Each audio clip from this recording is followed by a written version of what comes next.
giving because an embarrassing underpants story lasts a lifetime. And lands you on a stage in Dayton talking about how your parents won the Cheapskate Olympics. Let's hear it for Karen Reiner.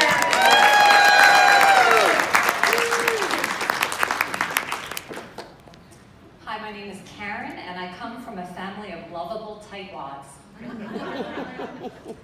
She says hi, Karen, like we're at an AA meeting.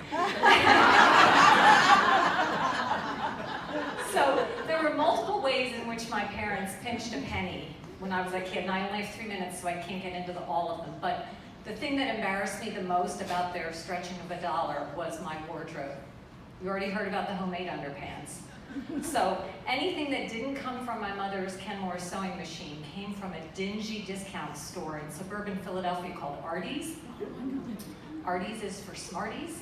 I should have gone to Harvard. But the clothes at Artie's were all dirt cheap because they were damaged goods. Now, if you remember in the 70s and the 80s when you bought something brand new at a real store, it would come with a round label and it would say something like, inspected by Betty for quality. The clothes at Artie's were all the items that Betty had rejected. They would be so flawed, there'd be holes in them, or the sleeves would be sewn in crooked and have to stand like that to make it fit. Or there would not be, it wouldn't be necessarily flawed in the true sense of the word, but it would be something so hideous that nobody would buy it in a regular department store. And a case in point of this is a truly embarrassing T-shirt that my mother bought during the Watergate era. It was in the neighborhood of obscure vice president T-shirts, and it had Spiro T. Agnew on the front, and it said Spiro T. Agnew, a great American. This was Richard Nixon's vice president. You'd be shocked to learn that it had been reduced to only 15 cents. And my mother, who hadn't voted for the man, couldn't resist a 100% cotton T-shirt for 15 cents. So she bought that sucker, she brought it home, she slept in it every night for years. Now you imagine once my mother and my father invited Spiro T. Agnew into their king-size bed that I never had any other brothers and sisters. So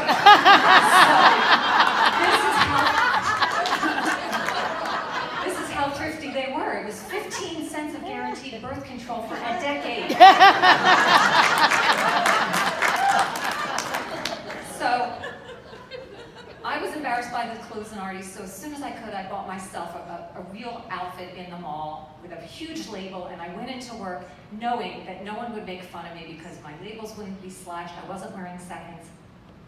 But here's the rub. It started to itch, it started to feel like there was a cactus back here in the label. The labels are made by sadists, we all know this. So I lasted 5 minutes at work before I took my scissors out of my drawer and I cut that label out, and it looked like I bought the thing at Artie's.